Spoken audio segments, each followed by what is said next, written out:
noise. He's doing what he's doing because I don't think he's going to.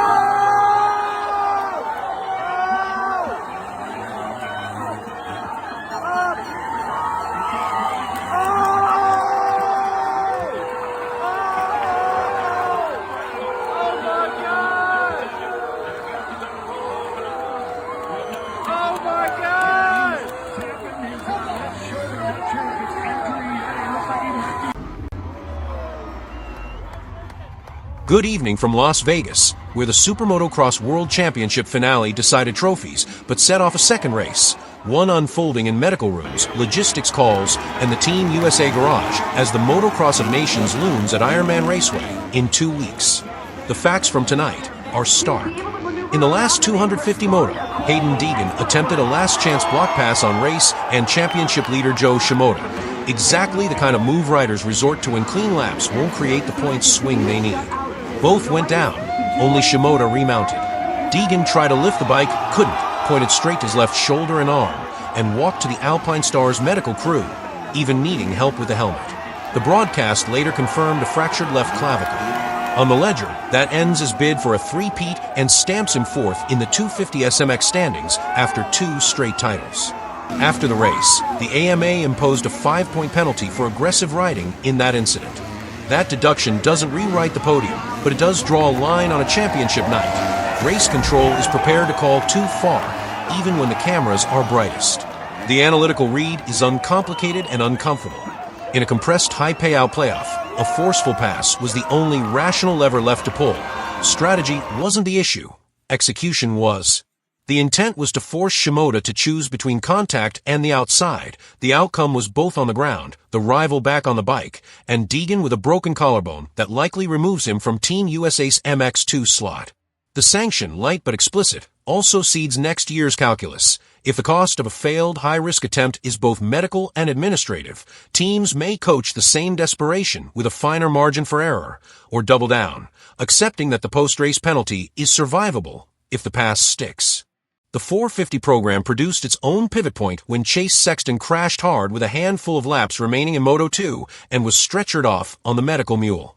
Redbull KTM's statement is measured, a mild concussion and a weak shoulder, with further evaluation planned this week.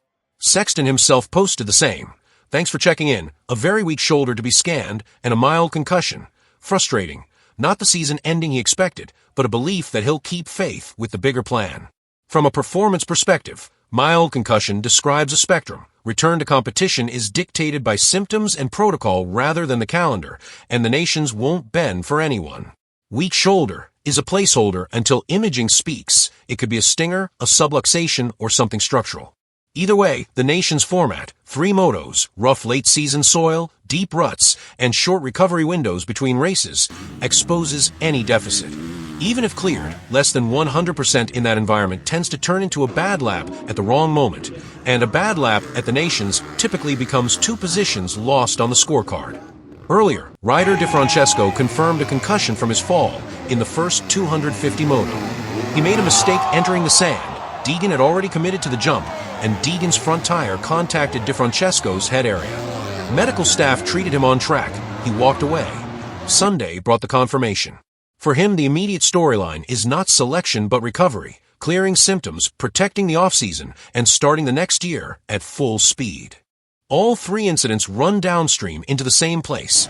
Team USA's plan for the Motocross of Nations, which, on paper, was supposed to combine a premier-class hammer with a high-ceiling MX2 and reliable third score. Now the hammer is a question mark. The MX2 looks unavailable, and the third score becomes more exposed. Eli Tomac's reaction in the paddock captured the mood. We don't know what happens next. It felt like the team fell apart tonight. This was a terrible night for Team USA. That's emotion, but it's also math. If Deegan is out, and fractured clavicles rarely turn around in 2 weeks, MX2 must be filled. If Sexton is out or limited, an entire architecture has to change. Reporting points toward RJ Hampshire and Justin Cooper as the most likely replacements should both seats be needed. The appeal is obvious. Hampshire brings raw pace and relentlessness. Cooper brings launches and qualifying laps that translate into gate picks, and gate picks reduce chaos into turn 1. But MXON history is ruthless about trade-offs. The event doesn't simply reward the fastest trio. It rewards the best-fitted trio, one rider who consistently launches, one who refuses DNFs, one who can reset mid-moto when lines go away and still bring home a 4 or a 5 instead of an 8. In other words, roles matter more than headlines. If Sexton can go, even at 95%, maybe you protect him with class assignment and set up to minimize risk and maximize starts.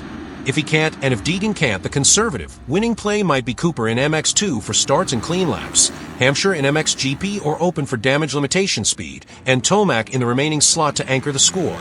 Though that, too, requires honest self-assessment about form, bike settings for Ironman's fall soil, and the risk tolerance each rider brings to a team brief that punishes hero laps gone wrong. Stepping back, tonight was a seminar in incentives. With $500,000 to the 250 champion and $1 million to the 450 champion, riders are rational actors under edge pressure.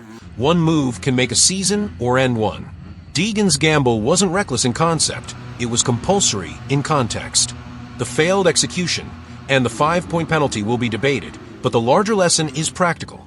If the only route to the plate is a pass that carries contact risk, then bike placement, timing, and line exit matter more than courage, because 1 inch off is the difference between celebration and surgery, and 1 inch off for a rider also ripples into who wears a national jersey 2 weeks later. Sexton's crash is the other side of the same coin. In the late laps of a finale with nothing to bank for tomorrow, the margins go paper thin, and when the front gets light or the rear digs at the wrong angle, a title charge can become a medical timeline in 2 seconds. DeFrancesco's concussion adds a final note about probabilities. When one rider is committed and another hesitates in sand, contact can happen even without intent. The only defense is space that doesn't exist in a playoff pack. So the next 10 days become the real decider. Medical confirmations first, Deegan's fracture specifics, and any decision on stabilization, Sexton's imaging and concussion progress, DeFrancesco's recovery baseline. Roster calls next, if Deegan is formally out and Sexton is doubtful. Team USA needs clarity early to test, to set gearing and suspension for Ironman's ruts and chop, and to rehearse starts as a unit. Class assignments then become a chess problem. Who takes MX2? Who takes MXGP? Who takes Open? And how do you bias the trio toward launch probability and risk control over theoretical peak speed? Weather and prep will matter as well. Ironman in October tends to be deep, sticky, and line-dependent. That rewards throttle discipline, windows of patience, and riders who don't chase torn-up options when a composed roll and pivot would net the same lap time with less exposure. Here's the bottom line. Las Vegas crowned champions, but it also rewrote Team USA script. Deegan leaves with a fractured left collarbone and a 5-point penalty. Sexton with a mild concussion and a shoulder that needs answers. DeFrancesco with a concussion that ends his season. The Americans can still field a dangerous squad, but the path to the Chamberlain Trophy now runs through honest health updates, quick, role-based selections, and a commitment to clean starts and zero drama when the gate finally falls in Crawfordsville. We'll know soon whether this was the night that ended a season or the night that forced the decisions that saved the next one.